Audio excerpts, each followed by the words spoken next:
Welcome friends, চলে এসেছি আজকে একটা দারুণ রেসিপি নিয়ে। আজকে আমি বানাচ্ছি দই বড়া। আর দই বড়া বানাতে গেলে কী কী লাগবে সেটা আমি দেখানোর আগে একবার বলে দিচ্ছি।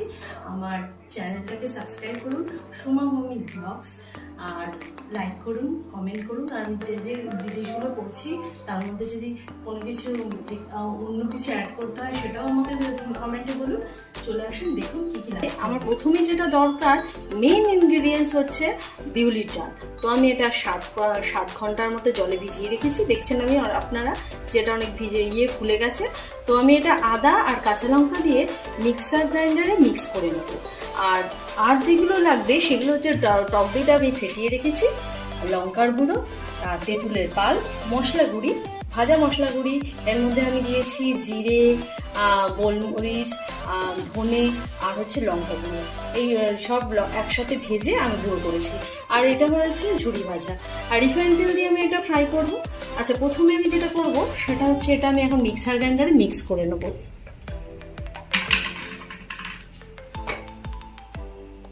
আমি এটা এখন মিক্স করব। আদা, কাঁচা লঙ্কা আর এই বিউলির ডালটা আমি এখন মিক্স করব।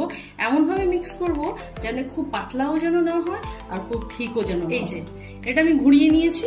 এরপরে মানে এই ডালটা এরকম হয়েছে, দেখুন আপনারা, খুব পাতলাও হয়নি, খুব থিকও হয়নি। এবার আমি এটাকে ফ্রাই করব। আমি এটা দেখলেন মিক্সার গ্রাইন্ডারে আমি মিক্স করে নিয়েছি। দেখে নিন, খুব একটা পাতলা করিনি, তাহলে আমি যে বড়াগুলো ভাজবো সেই বড়াগুলো ঠিক মতো সেকে আসবে। এবার আমি এটাকে ফ্রাই করব। ফ্রাই করতে গেলে আমি প্রথমে দেবো রিফাইন তেল।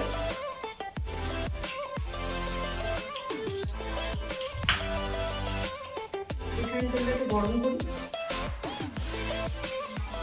তেলটা গরম হয়ে গেছে। এবার আমি বড়ার আকারে আস্তে আস্তে ছাড়বো।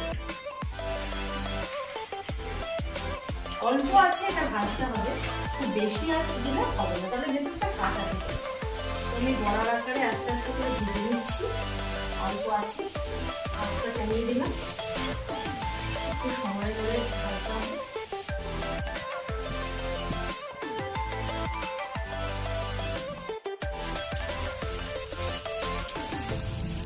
দেখুন কত বড়ার আকারে কত সুন্দর দেখতে হয়েছে। আর এটাকে আমি শ্যালো ফ্রাই করছি, ঠিক আছে? বেশি আছে আমি করব না, আমি হালকা আছে এগুলোকে ভেজে নেব। বড়াগুলো হালকা লাল কালার হয়ে গেলে আমরা সেগুলোকে তুলে নেব। এবার আমি এটা খুলছি, দেখুন শ্যালো ফ্রাই হয়ে গেছে। এবার আমি প্রথম থেকে একটা গরম জল একটা বলে করে রেখে দিয়েছিলাম। তো আমি এই বোলের মধ্যে গরম জল করা যে বোলটা, ওটার মধ্যে এক একটা বড়া ছেড়ে দেবো।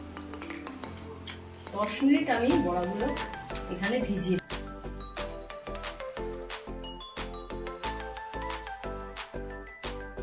জলটার মধ্যে আমি পরিমাণ মতো লবণ দিয়ে দেবো। লবণটা দেওয়ার ফলে এর ভেতরে নুনটা ঢুকে যাবে। এবার আমরা হালকা করে প্রেস করে এর ভেতরে জলটা ঝরিয়ে দেবো। কারণ এটা প্রচণ্ড সফট বড়াগুলো। হালকা করে আমি জলটা ছড়িয়ে চেপে চেপে আস্তে আস্তে করে, যাতে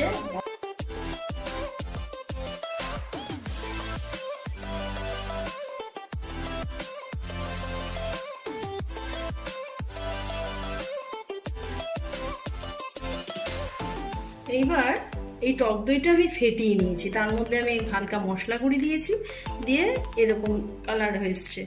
দেখুন টক দইটা ফেটিয়ে নিয়েছি। এবার টক দইটা এর উপর দিয়ে দিয়ে বেশি বেশি করে টক দই দিতে হবে, যাতে পুরোটা ভেতরে ঢোকে আর বড়াগুলো খুব সফট হয়, খেতে ভালো লাগবে।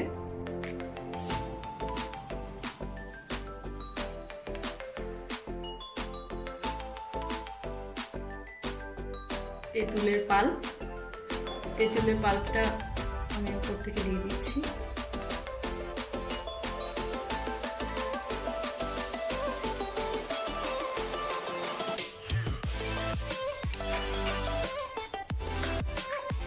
এরপরে আমি একটু দেবো, এর মধ্যে একটু লঙ্কা গুঁড়ো। কালারটা কিরকম আসছে।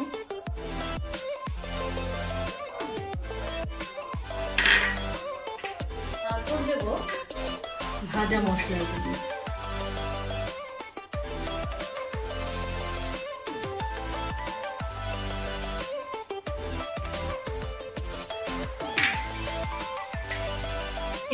দেব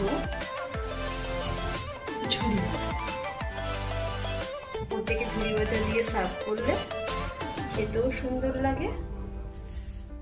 মেনলি এই দই বড়ার মধ্যে ঝুড়ি ভাজাটা আসে, ভালো লাগে।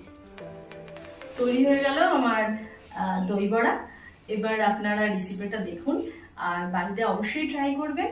যদি ভালো লাগে কমেন্ট করবেন, লাইক আর শেয়ার তো আমার সোমা ভৌমিক ব্লগসে আপনারা করবেন, এটা আমি জানি।